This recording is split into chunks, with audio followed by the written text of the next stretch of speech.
It's a three-step process and all of the steps are tedious. Appreciate your patience.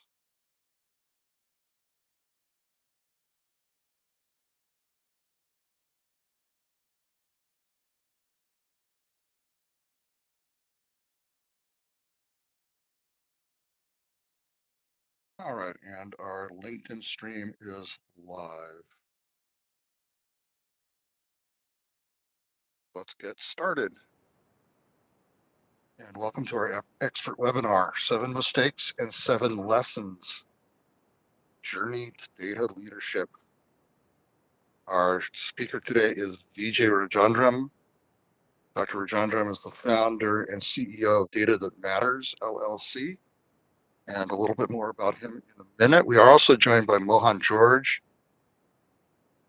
product group, who will be talking with us later about a new program we're introducing to train CDOs. So it's an exciting program with Imperial College London, and we'll hear about that more in a little bit. First, a little more about Vijay. He has served as CDO to various firms. He has more than 20 years of experience, product development, digital transformation, analytics, and various other data leadership roles. Worked from startups all the way up to the Fortune 500, and understands how AI and ML are impacting data and data governance that we're emerging into. So I want to welcome you, Vijay. And before we start our conversation, here is a poll for the audience. I'm going to ask, just to get a feel, what's your current job role? I think there's an actual another option there below bottom of the list. Instead of other, there's also other data roles. So include that in your list. If F for other data role, G for other. If you are watching on LinkedIn, you put this into the comments. If you're watching on YouTube, same. The second part of the question is, how are you feeling today? We do a check-in with folks. We have been during the pandemic, make sure that the people are being resilient to all the lockdowns and surges and everything else that's coming our way over the last couple of years. And we will show the results here. And about half the audience falls into the other category. And then other data roles, analysts, managers, and a few at the director level. There's a few data scientists in our audience as well. So with that, let's move on. And my name is Stuart Creek, by the way. I'm a marketing manager here at Simplilearn. And what we're going to discuss with Vijay are some mistakes that he wants to point out from his history and his career, and the lessons he learned from them. So this is a quick list, but I'm going to be asking him about each of these individually. So welcome, Vijay. Thank you very, very much for being here. And I'm going to take this down, and we'll just have our conversation. Thanks, Stuart, for inviting me here again. Really excited to be here. Yeah, so this is not a name and shame session where you're going to use any company names or talk about blame. It's about talking about how to learn from fast failure and agile techniques that you've used throughout your career as you've learned to be a better data leader, right? That's right. That's right. It's very humbling to be able to share my personal mistakes over the many years with 100 people, 100 over people. So no, I'm looking forward to it. Okay. So when we talk about your journey, you start at your very earliest years. You find you're interested in data, and you want to get into the field of data. And what's one of the early mistakes that you made when you were just beginning in this field? I think that, well, a lot of people fall into a career in data, I would say accidentally. It's actually something quite easy to pick up because it's, very logical. Programming is very logical and data is used in so many places. So, people accidentally fall into this line of work from all sorts of disciplines, actually. And one of the things I find as you come in, a lot of us learn how to program and code organically, Uh-huh. uh, through books or test and learn. Beautiful code is like art. It takes a bit of discipline and learning to kind of refine that. And beautiful art, will inspire other people to create, journeys, even just looking at the way you write code. Yeah. So I would kind of say, I mean, I rushed into it pretty quickly. I rushed into trying to solve business problems straight away. I'm not saying that that's wrong. That's good to understand the business side of it. But it's also important to appreciate the complexity of, coding and writing good code and learning the foundations, right? There were many projects that I would have accelerated the coding side of it to get to an answer. I would feel sorry now thinking the person who took over my code, my Yeah. JSP pages at that time, to try and fix or expand that, right, to go further. So today, you have many courses out there that's available, and it's very easy to learn and get. So it's a bit like driving, right? You pick a lot of bad habits that sometimes it's good to just make sure that, you get a good foundation that you can build upon. And one of the things that I know that people starting in their careers want to do whenever you go into a new situation, there's two ways to approach it. One is to hang back and just listen, because either you're afraid to put yourself out there or you aren't quite sure how you're going to be accepted. But the other extreme of that is to start contributing really fast to try to show off how much of a great contributor you are. And sometimes that doesn't work out so well, does it? Yeah, no, I completely agree. I mean, we are all on this journey. And there's no real rush. This is a long career, and a data career can take you in so many different paths and so many doors open. So there's no real rush, really. It's good to kind of get some of the foundations right. And really much later on, as you get into more leadership roles, you really appreciate, the importance of getting some of the basics right. Yeah, yeah. So that humility when you're starting off and saying to yourself, yes, I just finished education training. Um, I know a lot, but I don't know everything. And I especially don't know everything about the organization I'm in.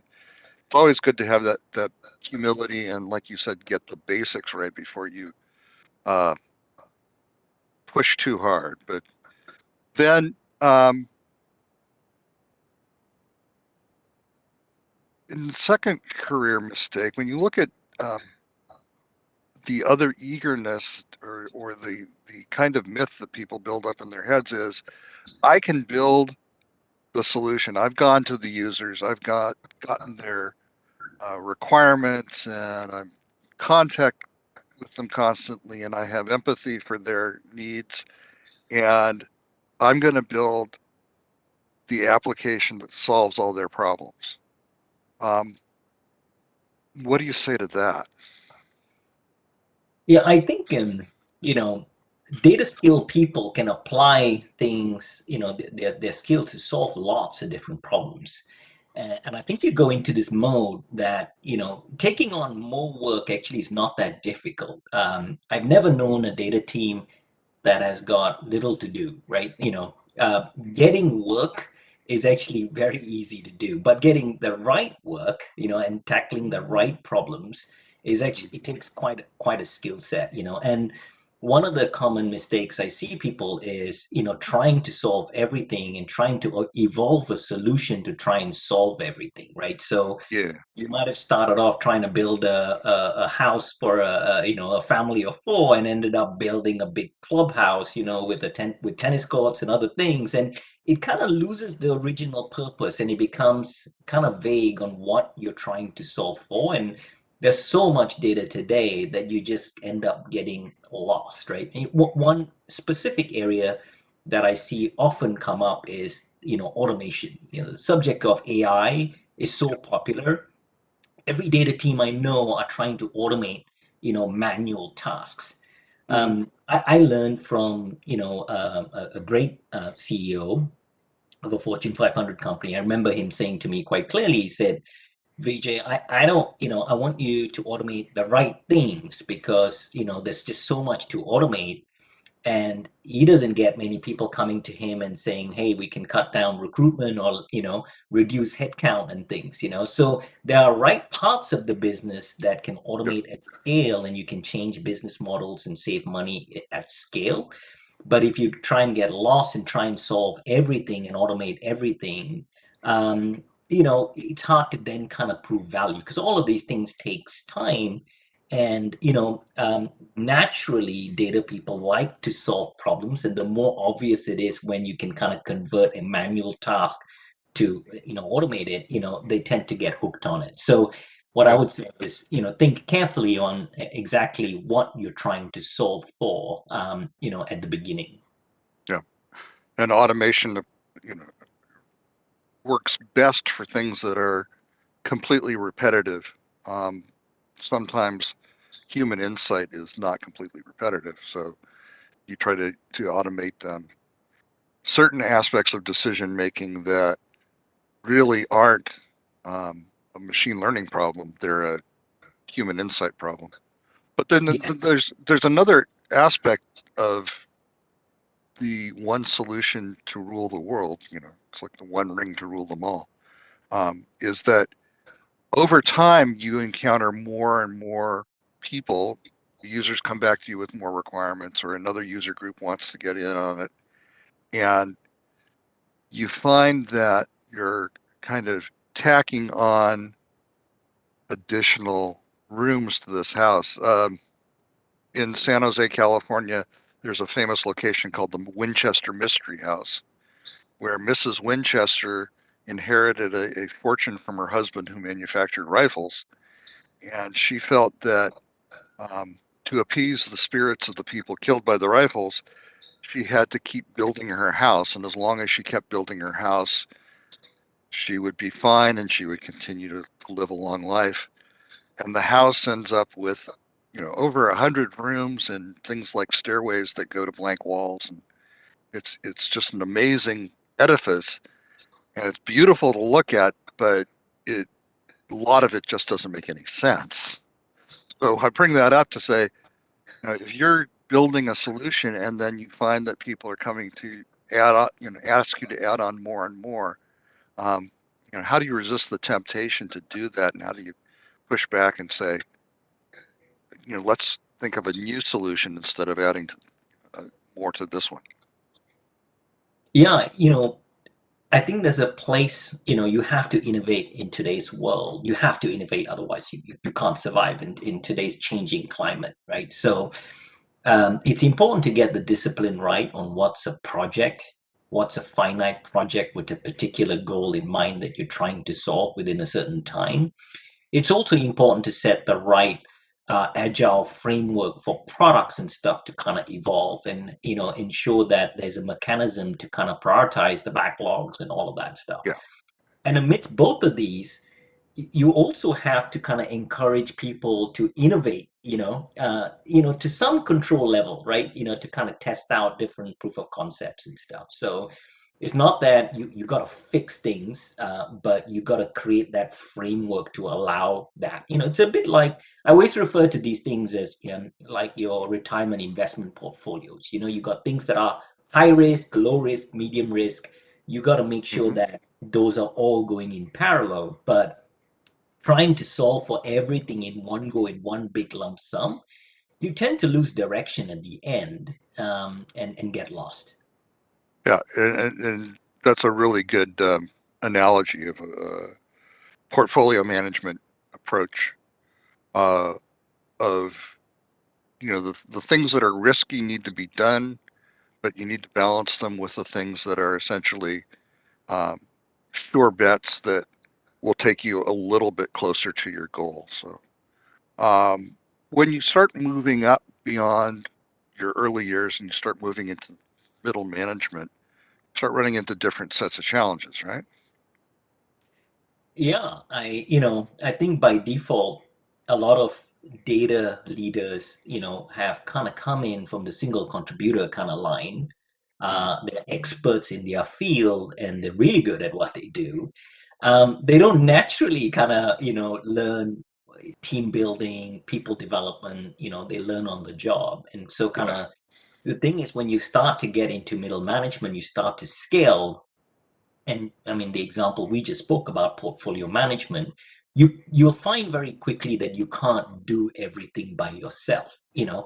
I find a lot of data folks who have their hands in a lot of the pies, which is okay, but you need to kind of make sure that there's the right delegation and prioritization, and again, giving your people the opportunity to kind of build on some of those so that you can start to scale. So in today's world, especially, data is so complex. There's so many different areas of expertise. I try and stay close to advancements in the area through people. There's no way I am going to be the expert in all of them. And therefore, making sure that, your team knows what is it that you're trying to solve for. That's really important.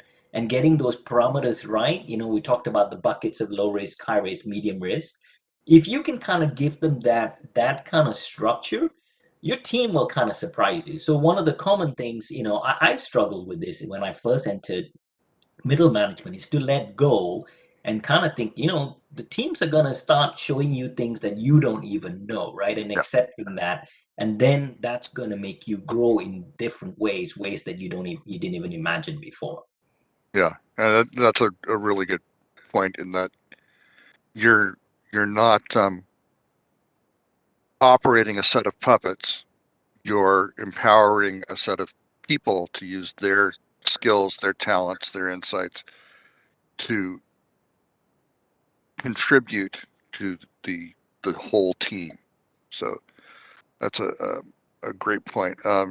There's also an anecdote from a man named David Ogilvy who started an advertising agency in 1940s, 1950s, um, and he built it to one of the biggest and most important ad agencies in the world. To his dying day, as he continued on in various roles at the company, he would give a gift to each new employee of a Russian Matryoshka doll, which is the nesting doll. You open it up and there's another doll inside and another and another. And at the very center, there would be a fortune like from a fortune cookie, which would say, if we hire people less than ourselves, we will become a company of dwarves. If we hire people greater than ourselves, we will become a company of giants.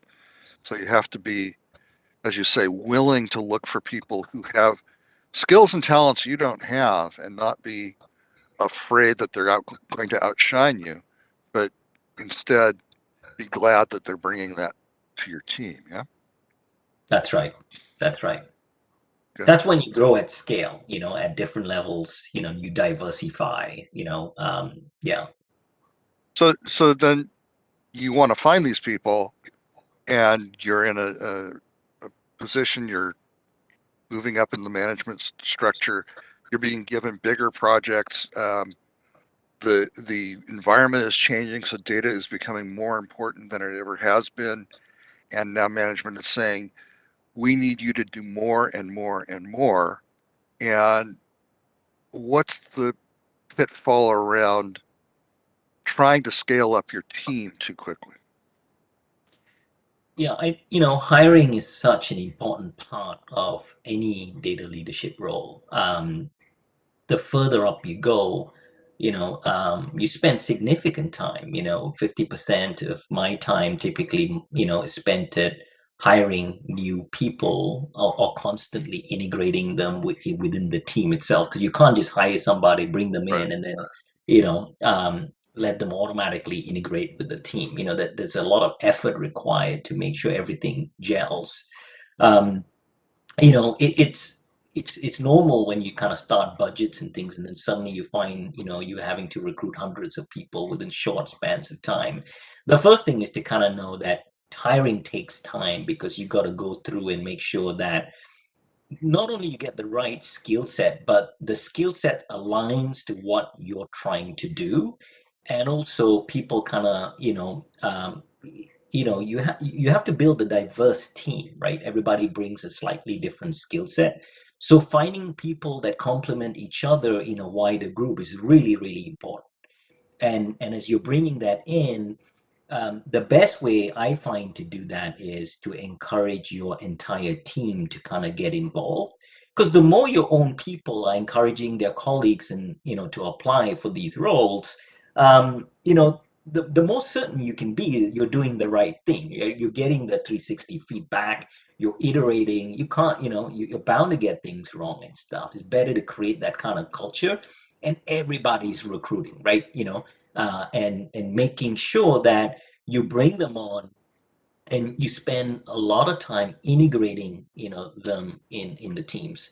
I'm not sure, Stuart, if you're a big soccer fan. I'm a big Liverpool Mm. supporter fan.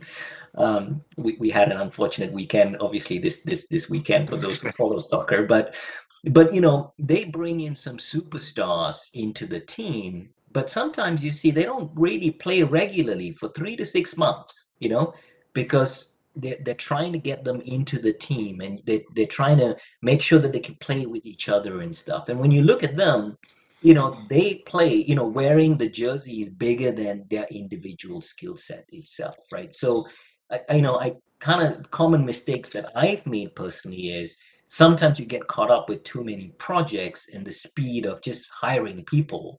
And then, you actually end up spending more time trying to rectify, things where you've hired the wrong person, and you have to course correct.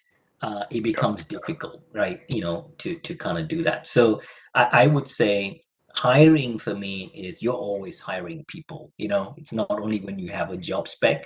I constantly try and meet new people, and every time I see an exciting person, who I make sure that I stay connected with them. And today's social media network is out there to kind of help with this, right? And Yep. even if it's not a job right now, it might be for a job later. And so that hiring whole process, it's a constant process, not only when you have an open job description. Yeah. And that makes sense. And as you said, it's not just a matter of, if you have a child and they play with Lego bricks, you can buy bulk Lego bricks and the bricks fit together, and they all fit together, and the child can make whatever they want out of them. And it doesn't really matter. Um, there's no individual character to the bricks other than their size and shape. But people aren't like that.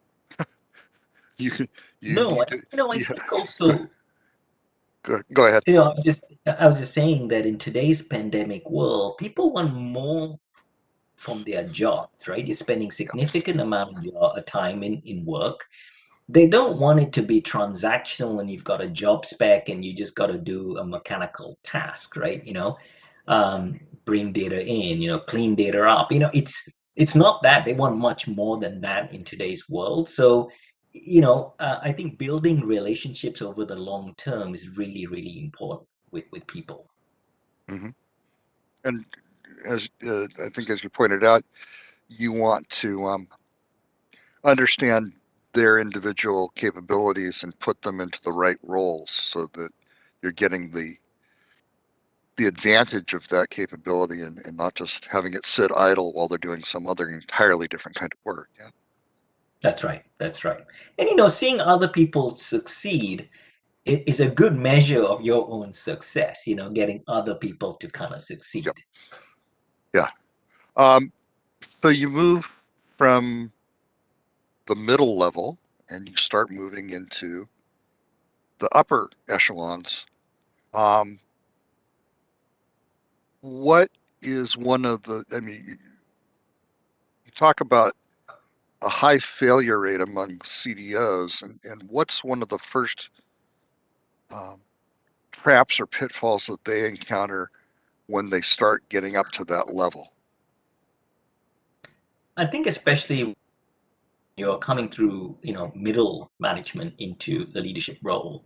Uh-huh. Um, in middle management, you often find yourself practicing things over and over and again, right? You kind of try and get things right. You try and over prepare yourself to Yeah, get things right, and sometimes you forget. Mistakes are going to happen, one day or other, right? As you step into a leadership role, you really have got to give and build a safe environment for people to take some risks and fail. If you don't create that culture and prepare for that, it's hard to kind of innovate.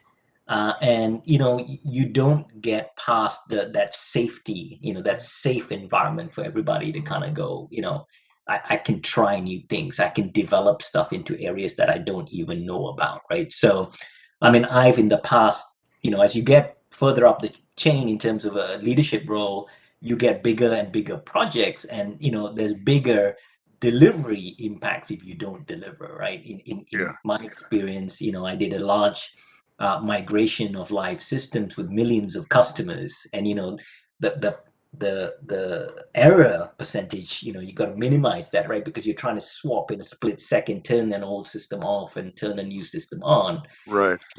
you know, I remember trying to be over prepared, months and months of training of it. And then I realized that we actually got it wrong, and we got a very simple thing wrong at the end. What I learned from that is it's just as important to kind of prepare for a team to kind of troubleshoot without knowing what area that is, because that's what's going to hit you, and how you're going to react, right, to that. And find a new solution that you might not even have practiced, and that's becoming more and more important, right? When you think about data governance, data security today, the all sorts of things happening out there. You have to have your team kind of prepared to kind of learn how to solve that. Fast problem solving skill is really important to kind of have in your team and embed that kind of culture. Yeah. I mean, there are two principles from warfare that address this kind of problem, this dilemma. First is the saying that no plan survives first contact with the enemy, meaning that, as you said, you can prepare, you can plan, you can anticipate every contingency, and then when you go to execute that plan, something will happen that you didn't foresee, or something that you intend to do one way is just not going to work the way you envisioned it. And you need to be able to then pivot to something else. And that the other aspect is the agility and the ability of people on the so-called front lines, people who work for you on your team, to have the um, independence and the authority from you to say, okay, this is a problem. I can solve it at my level rather than having to wait until a manager two levels up or the CDO comes up with a solution.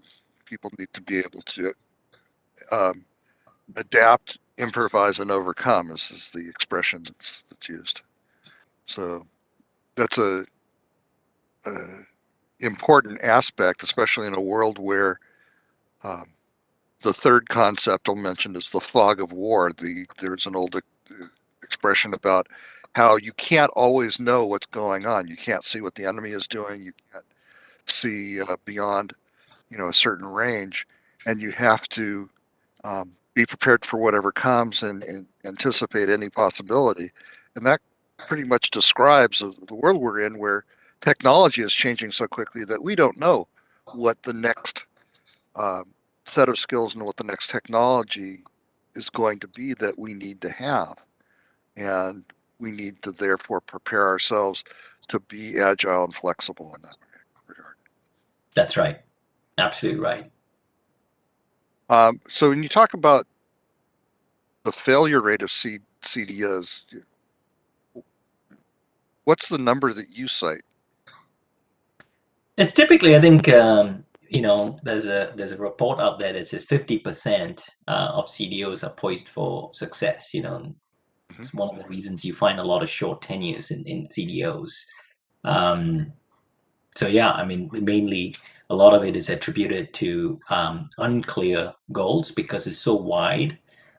Different companies at different stages of their maturity, and therefore it's quite a wide area.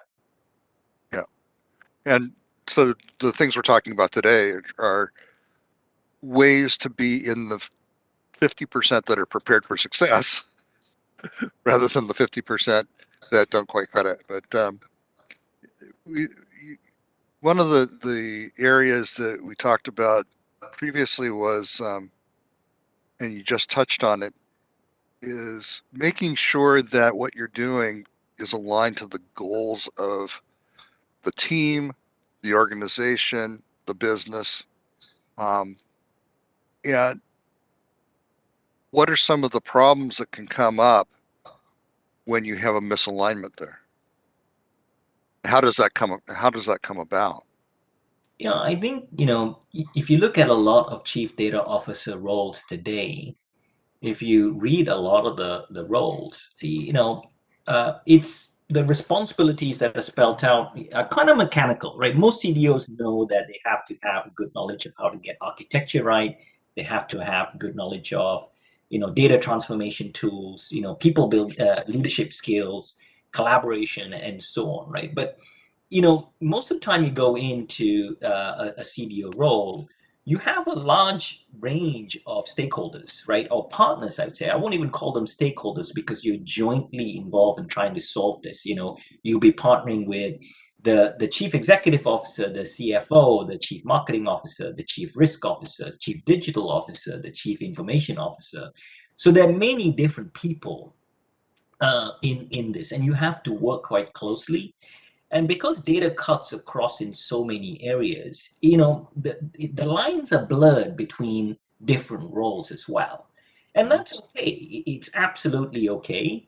I think the key is how do you align, everybody's objectives to solve for this, right? Just like we started off earlier to say, there are different buckets, high risk, medium risk, low risk. I come back to the same portfolio management. You have to tackle everything, but you've also got a finite set of resources while you're trying to grow the team and so on, right? So the key is, where do you put those percentages of efforts and what are you trying to do, and getting alignment across the whole C-suite is super, super important. And, I've spoken to many mentors who've kind of told me, if you want to get something done collaboratively, you align people's remuneration. I kind of agree that, and sometimes, we have different ways people kind of fill up, performance management goals, or people have OKRs, objective key results Mhm. today. And people go further and say, well, some of these we need to find a way to kind of tie them to their remuneration, right? So you physically feel it. Personally, I feel there's a level that you need to go beyond that, right? Everybody takes up these roles, mostly quite successful, and most of them care, right? They care, most of them care about the business, about the people.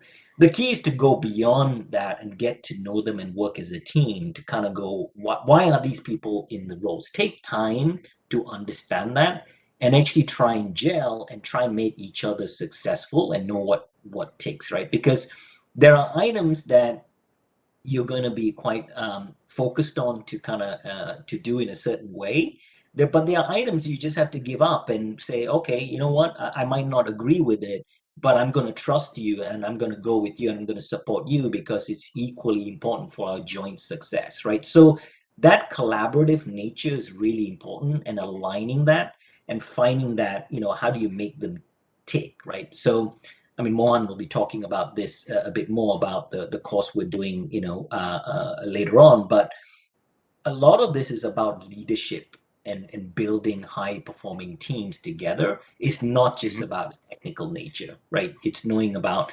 what to let go is equally important to know what to let go versus what to actually implement successfully.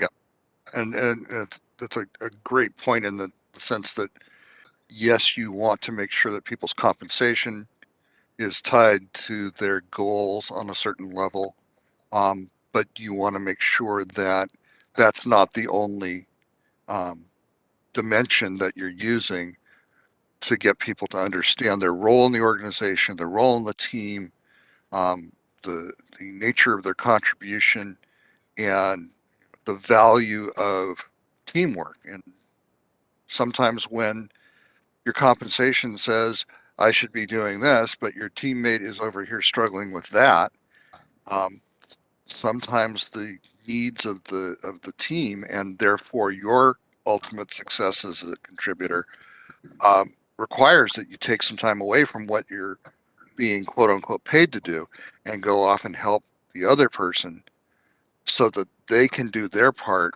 to make you successful as well. So that type of collaboration and teamwork goes beyond what you can necessarily measure in a bonus or a paycheck. Completely. And I think it's really important. I've seen lots of companies do profiling, Myers-Briggs. There are different things that are great now and kind of showing where do you fit in a type of profile or persona, and how do you get a very diverse team up together.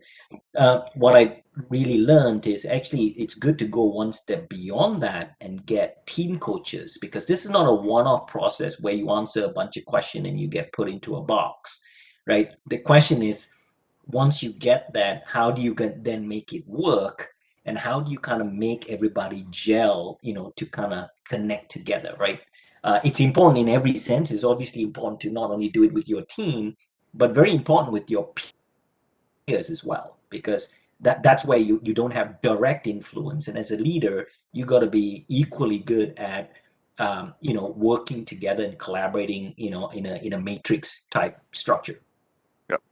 And the soft skills of persuasion and influence are very important, um, Yes. especially when you're talking to people who are on your peer level or people above you in the organization, where the tool of authority is not going to help you. Yeah. And the skill of reading the room Yeah, is a very important skill.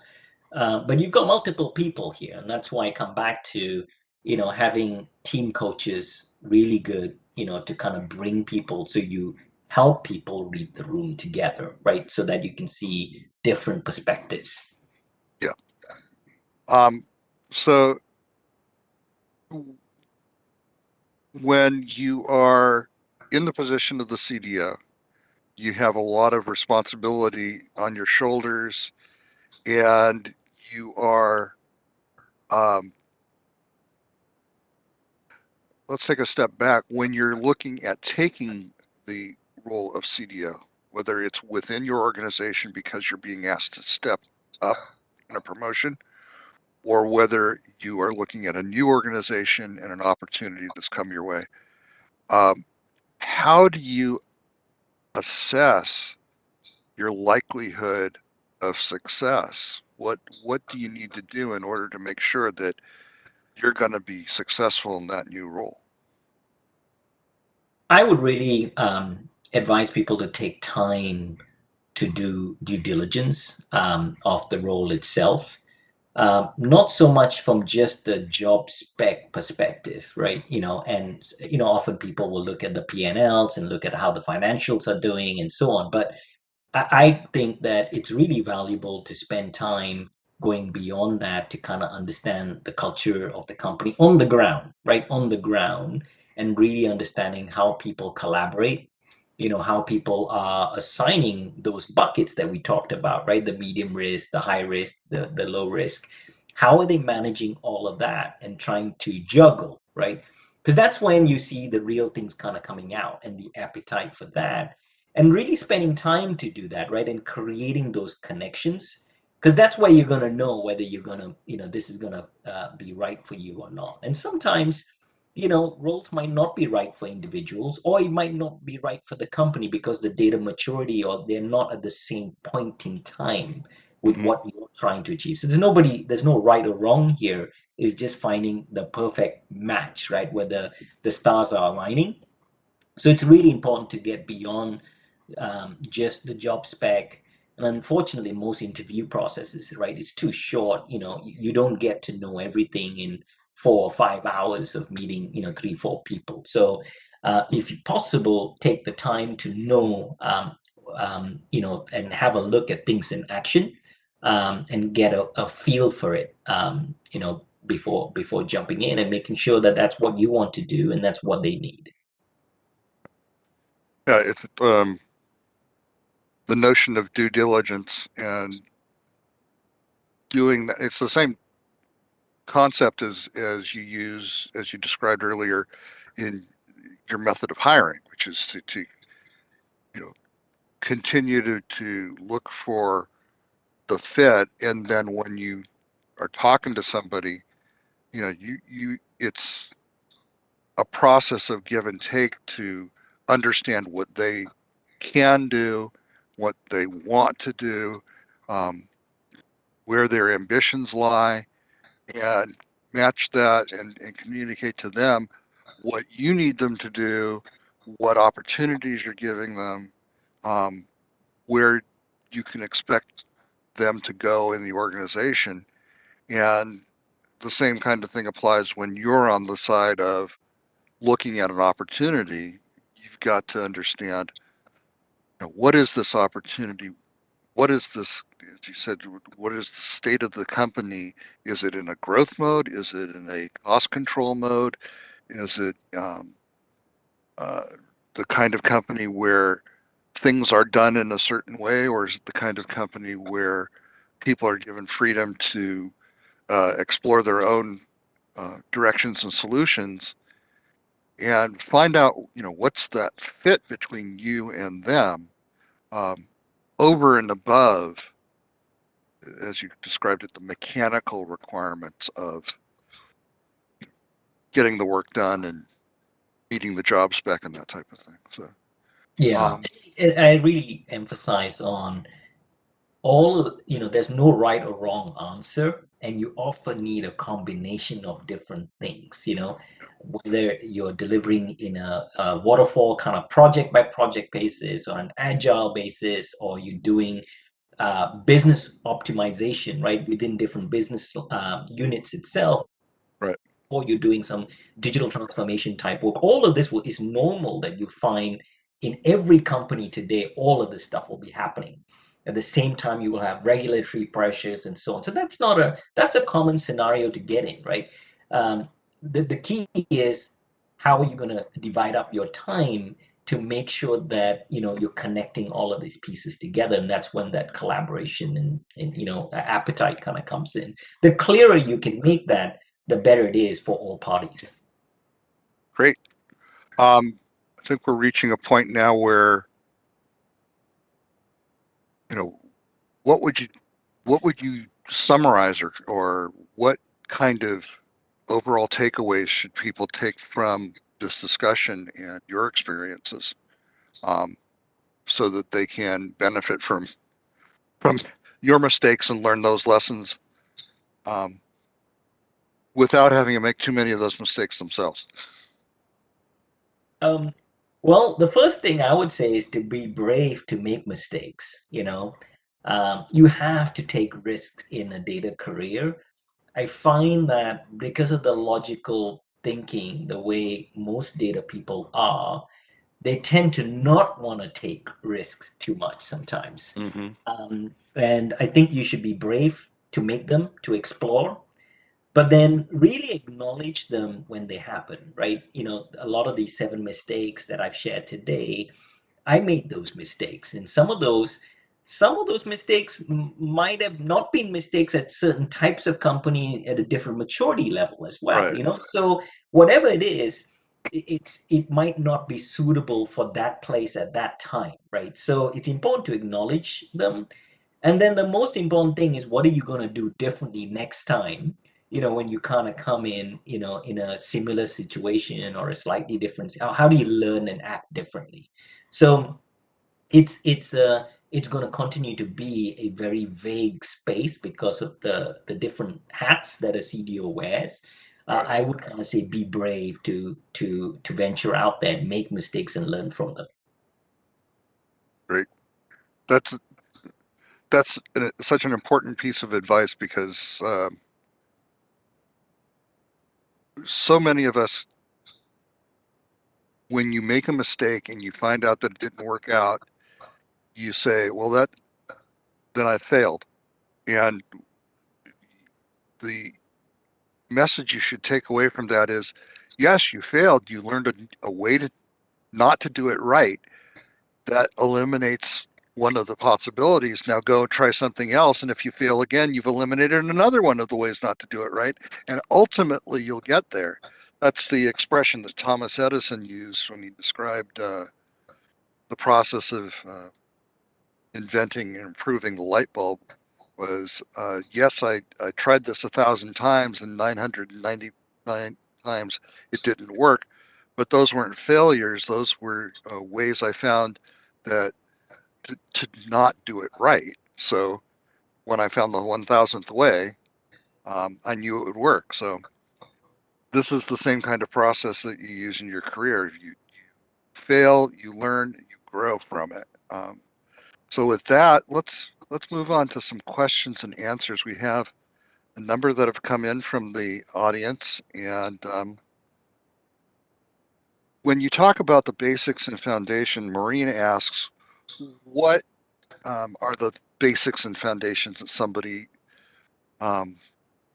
should be looking to acquire if they're not especially if they're not from a technical or data background? If I would kind of say that, have a look at the list of programs out there today. I mean, Simplilearn do some amazing programs. Have a look at some of the modules. Start off with the simple ones like the data analyst, modules, and it kind of goes through and talks about how to analyze data, fundamentals of coding and stuff. Come from a coding perspective, but also come in from the business side as well, and what are you analyzing and stuff. So it's good to kind of look at some of those course modules and try and do some of these courses, right? There are plenty of out there. Some of them comes with certain certifications.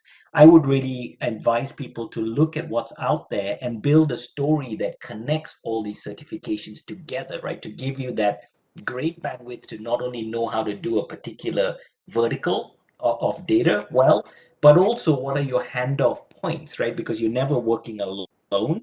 If you're going to be a data engineer, you're going to be working with an analyst and you're going to be working with an architect. So what is those handoff points, right? So it's important to get and appreciate that and take advantage of what's out there today. Um, so Odenio asks, is it necessary to learn data analysis, data science, big data engineering, become a data expert? Do you need all of those different components in your background?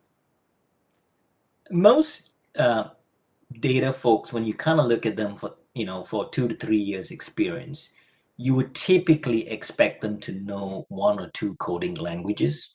Almost all of them are expected to know SQL in some shape or form, at least to interrogate data. And then they might be combining that with the Python or R, using different tool sets, Databricks and so on. But you'd expect them to know. And you'd expect them to know how to analyze data at least. So once you get to the 2 to 3 years. So you kind of have to get your hands dirty a little bit, and especially where we're going, even there are more and more tools out there which are no code, kind of environments, right? That you don't need to know coding. You can kind of use visuals to kind of link up stuff. But to be honest, it's not that difficult to pick it up.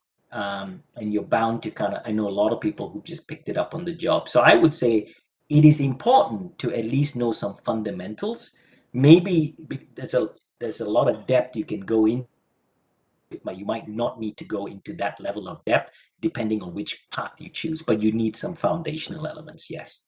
Okay. Um, we have Gunguntla who asks about a related topic. This is a little off topic. He's looking to get into AI and ML as a career area, and is curious to know what are the skill sets that people need to have in order to be very successful in that field. I would say the first thing, I know a lot of people want to get into AI and ML. The first thing is actually do some good reading up on what is the definition of AI and ML, because I think, there's a lot of noise in the industry on what it actually is. And people are confused between, how does a credit scorecard that built the FICO Right. score differ to a machine learning kind of algorithm and so on, right? So it's good to kind of do some good reading up or link up with the right people to know what are the difference between all of this.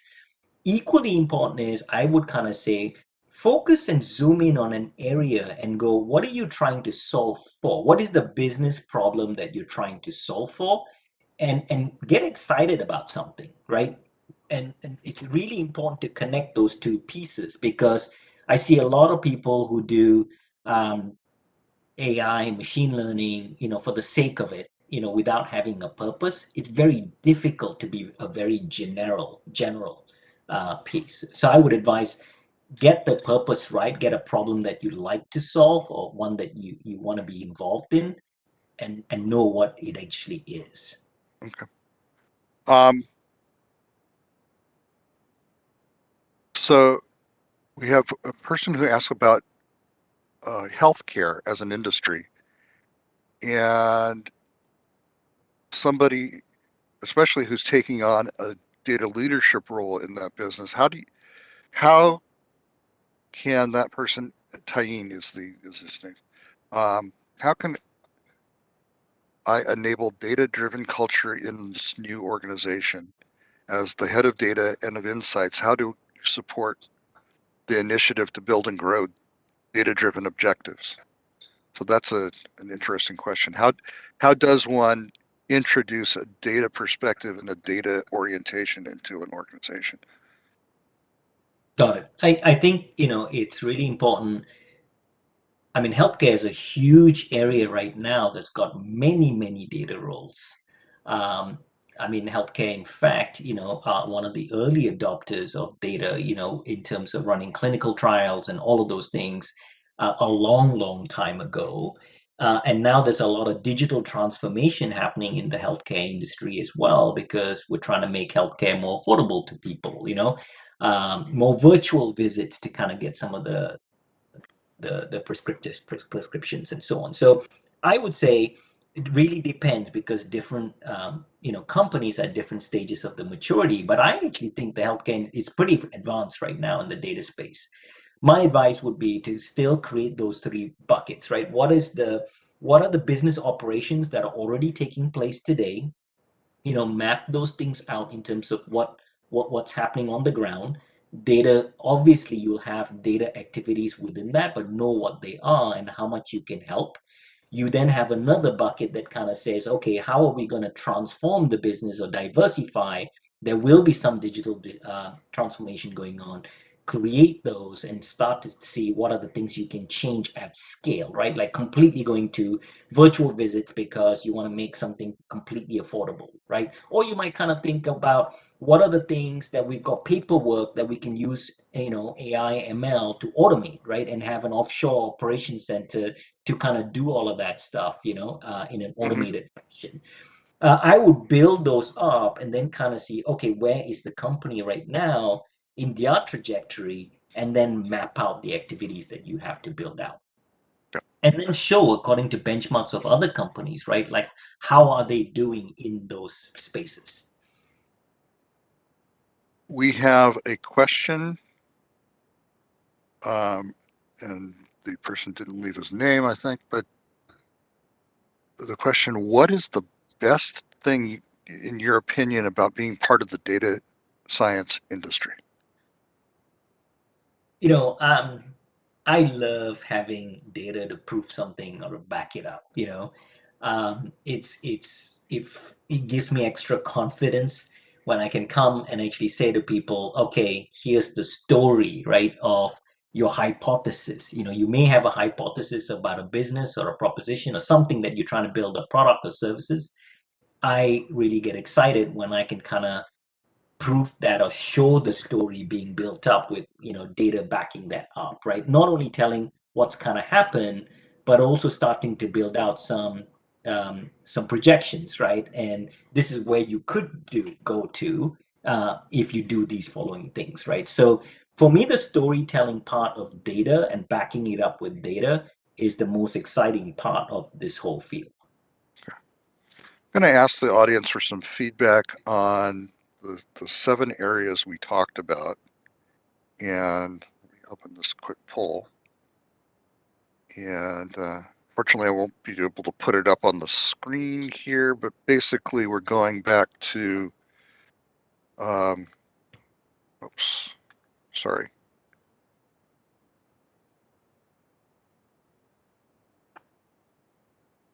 As you're filling out the poll, we're going back to these, which correspond to A, B, C, D, E, F, G for the poll.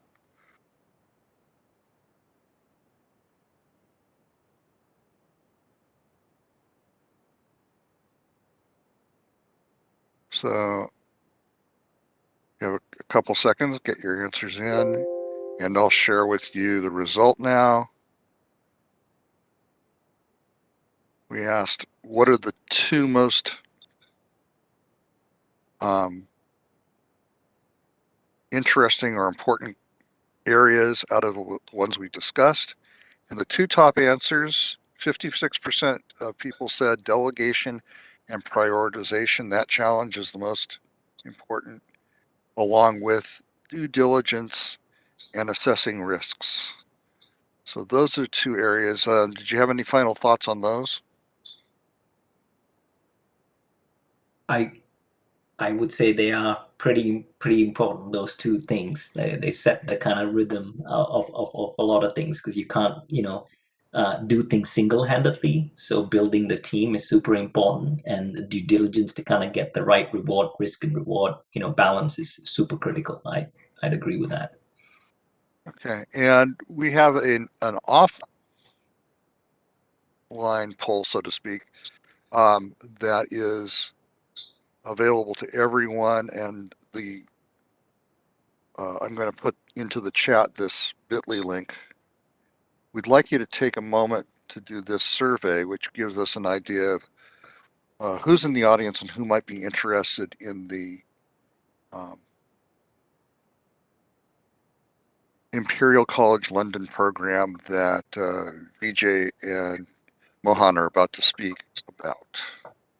So if you would go to that link at some point and fill in that survey, that would be helpful. Sorry. Wanted to give you also Vijay's LinkedIn contact information so that you can keep in touch with him. And I'm going to put that into the chat as well.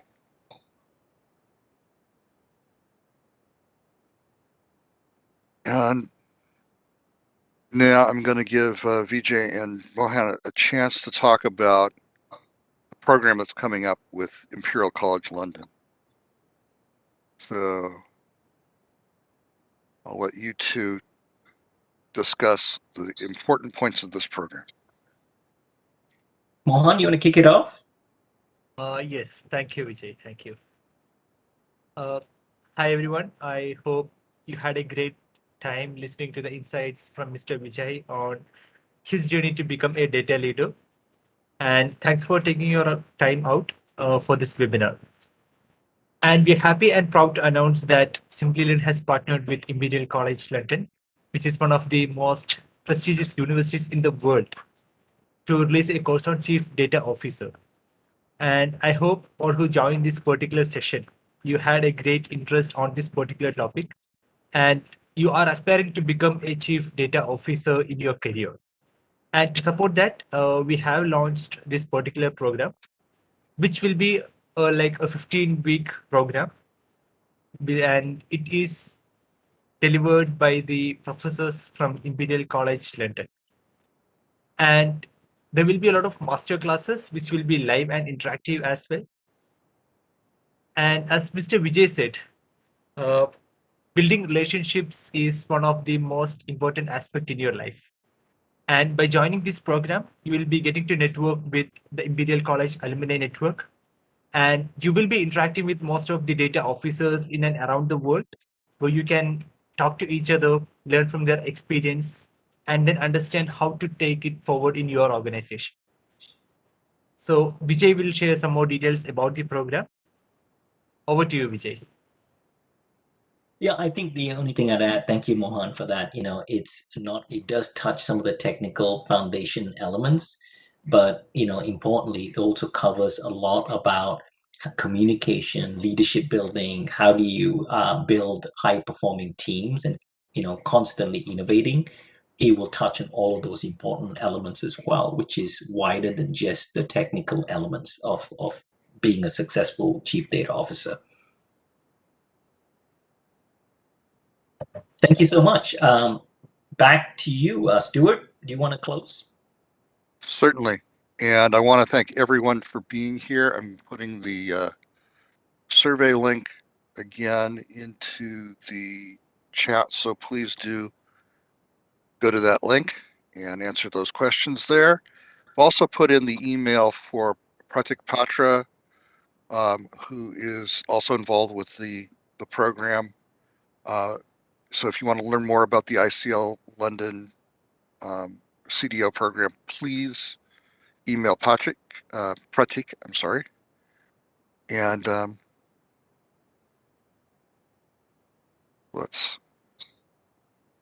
I would invite everybody to follow Simplilearn on our social media channels, which are at Simplilearn on Facebook and Twitter, and Simplilearn on LinkedIn.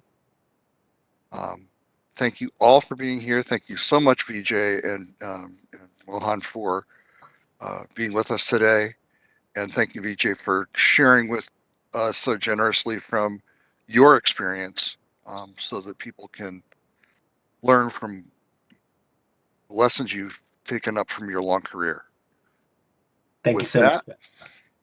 With that, we conclude our webinar for today. So thank you so much. And if you have the additional questions that have come in, please feel free to contact us by email. I can forward those to Vijay. You have Stuart at Simplilearn's email address and your invitations, but also you can contact Vijay through LinkedIn. And again, we look forward to inviting all of you into the Simplilearn learning community. So thank you so much.